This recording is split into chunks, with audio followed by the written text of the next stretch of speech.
Hello, everyone. Thanks for coming out, and we're gonna do a quick chi-square. I found some cool survey data. I'm not gonna go over this, but you see it up here. We're gonna make a matrix first. Now, I did something else on this with gun control, but this is a bit easier with this matrix. So, basically, I did it in alphabetical order: men, women, women, men, and you're gonna see by row true. Um, Trump, no, Biden, Trump, A, B, C. Yeah, B comes before T. So I'm going to run this and it's going to be kind of explanatory when I show it to you. So take a look at that right here. It's survey. This is a matrix, right? A matrix is basically like a vector. A vector is either a row or column. This is a mix. This is like a rectangle. This is both a vector and column are going to be important. So once we run this, you go over here and you see, oh, okay, I get it. Here and through there. It's like kind of like this square thing.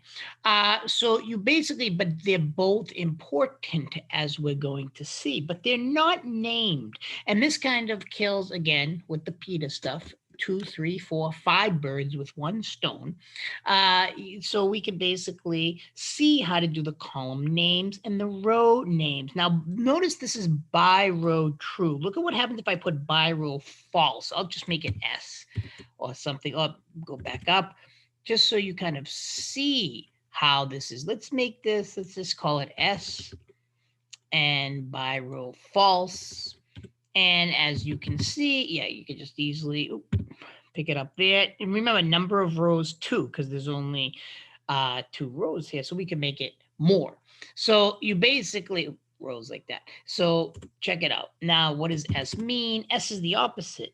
Notice when you do by row true, it goes 4, 5, 45, 56, 44, 36. But look at this one. When it's false, it goes 4, 5, goes up and down, 5, 6, 4, 4, 3, 6. We're just going to use this. I always felt a little more comfortable with. What is this? These are percentages, and you're going to see right now when I do column names and column rows. So what are we going to call the columns? Well, going by survey up here, this is going to be, men, women for Biden, Trump. This is a percentage I took from some polling. It doesn't matter. You could do this with a ton of polls, but you basically have men and women. So for the columns, we're going to go column names. But what is it? Well, it's the survey right there. We see it. And then what are we going to call these suckers? Well, I just told you men, notice parentheses, comma, women. It's that easy. So we basically now have column names: men, 45% for Biden; women, 44%. I'm sorry, men, 45%.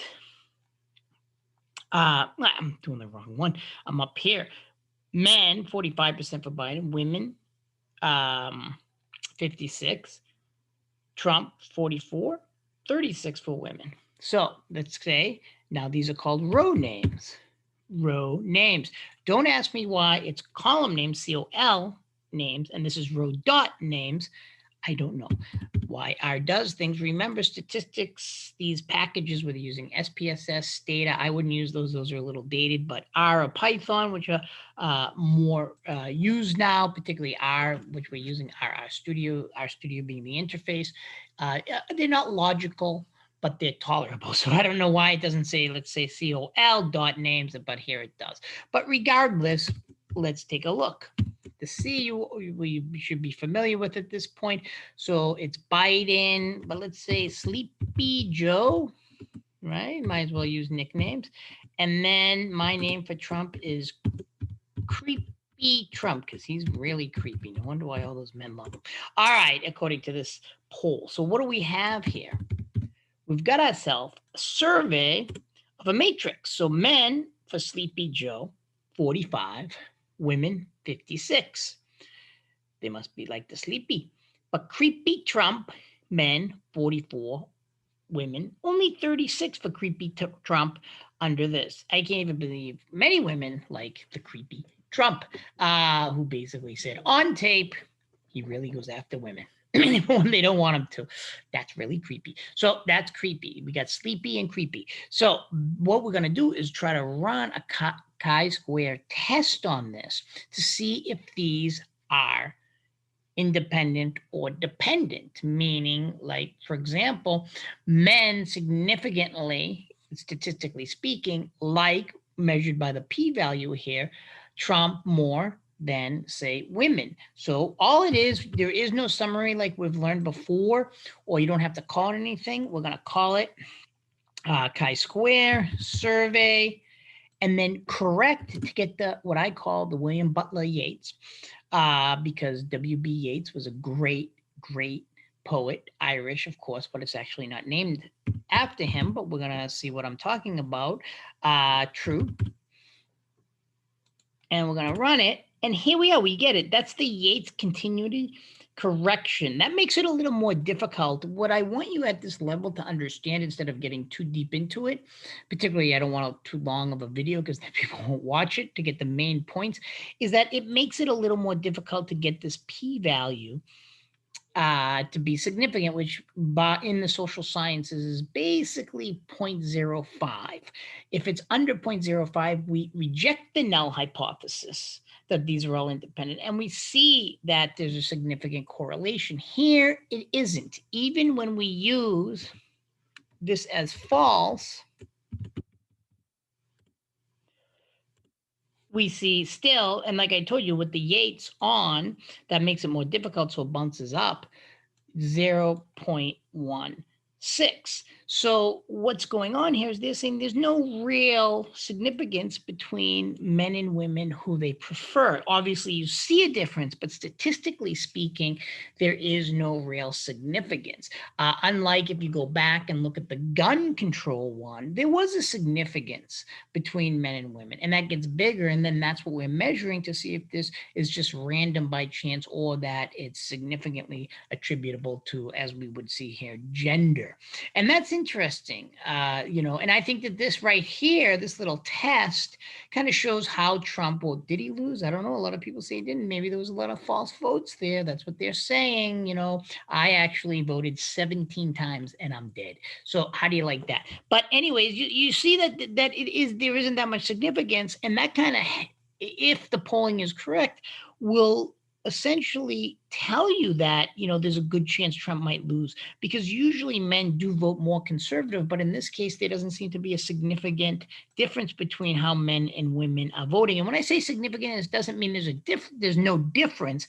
It's just basically saying that, according to the algorithm that chi-square uses in R as default, that there is no significant difference based on the statistics. And that's very interesting. And another test they often do, let me go back up here, is the Monte Carlo, where they kind of go in and it's like gambling, see through all the data, etc.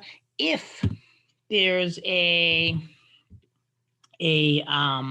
significant level by changing it around. I'm not going to get too deep into Monte Carlo right now, but it's kind of like a gambling technique. Look at the gun control to also take a look at it, but it's pretty interesting. Let's do 1,000, which will go 2,000, I believe. 2,000 replicates where it goes to the data, and you still have no significant p-value. So in Monte Carlo, I'm kind of incredulous by the limited, and it might not meet all the assumptions here because we have a very limited amount of cases to draw upon, but still I think it's valuable just to show the Monte Carlo method. This significantly did not come up as significant. So you can see that there's no, according to this little model here, significance between gender, using gender as the main variable, between their liking of Sleepy Joe or Creepy Trump. And the other thing you can do here, just using no ggplot, no chart series or other ones that we've been using, is you can basically use the mosaic plot here to plot this, which kind of does a cool job of doing it. So you just look over here at survey. So you see Sleepy Joe, Creepy Trump, men, women, and you kind of get a good eye at the extent to which men and women prefer each one. And to finish it up rather quickly, we can just color these up. Oops. What color? What color? I like turquoise, but I can't really spell it. Let's take a look. Red and turquoise. Okay, let's see if I can do it. Is that how you spell turquoise? No way. All right, let me red and blue because I am a proud American. So there it is. Basically, you see that that's just a basic mosaic plot, and it's very interesting. Yeah, let's take a look at how to spell turquoise. All right, this is how you spell it. I like turquoise. Look at that, beautiful. You probably can't see my screen, but who cares? I copied and pasted the word. Oops, my mistake. Here you go back up. Let's go red and turquoise. I think might be a bit good one. All right. There you go. That looks nice. I like turquoise. Women like turquoise, men like red. I don't know, maybe vice versa. But regardless, we could do a research on this. Women and men. Oh, notice when I did men, it was all capitals, and women is just capital W. Nothing there but Sleepy Joe, Creepy Trump. That's a nice little graph, right? Just in very few lines of code. So this is something you're going to have to know if you are in my class on the quiz, and the final exam is how to make a matrix. The gun control had a different way. This has probably a easier way, I would say, by just lining it. And remember, you could do different things. Like you could let's take a look, make a wide range of different matrices. Make this number S2, and then you could basically add two more, 7, 7, 8, 8, and then look at S2. So then you have now, because there's only two rows, no number of rows, you have here, this, and kind of build on this, whatever research you happen to be doing. So, or if you have like say three rows, let's take a look if that's correct. Yep. So then that's three rows. So then, you can expand it outward or downward, whichever way you want to see it, depending on the data you have. So this would be interesting if you have to do the final paper. You could get survey data, see a wide range of things like women. This could right here be abortion, pro, anti, not that you're pro abortion, but legal, illegal, keep it legal, make it illegal, and then maybe religions. You could say Christian, Muslim, atheist, or something like that. You could have a bunch of them there. So this is kind of interesting to do the chi-square with large N data, survey data, as well as other types of data. Chi-square is useful particularly for what they call nominal variables. And I find it to be quite useful. In this case, some statistician says, well, with survey data, you have to use another model, but I haven't found any differences in using other models, which I've tried. So I hope everyone enjoyed this lecture and kind of understand the value of chi-square, making this mosaic plot, and seeing it. And there's also another one on gun control that you're welcome to watch. So take care, everyone. I hope everyone is safe. We still don't know who the president of the United States is. No one's conceding. Is it Sleepy Joe or Creepy Trump? That is up to you. Take care, everyone.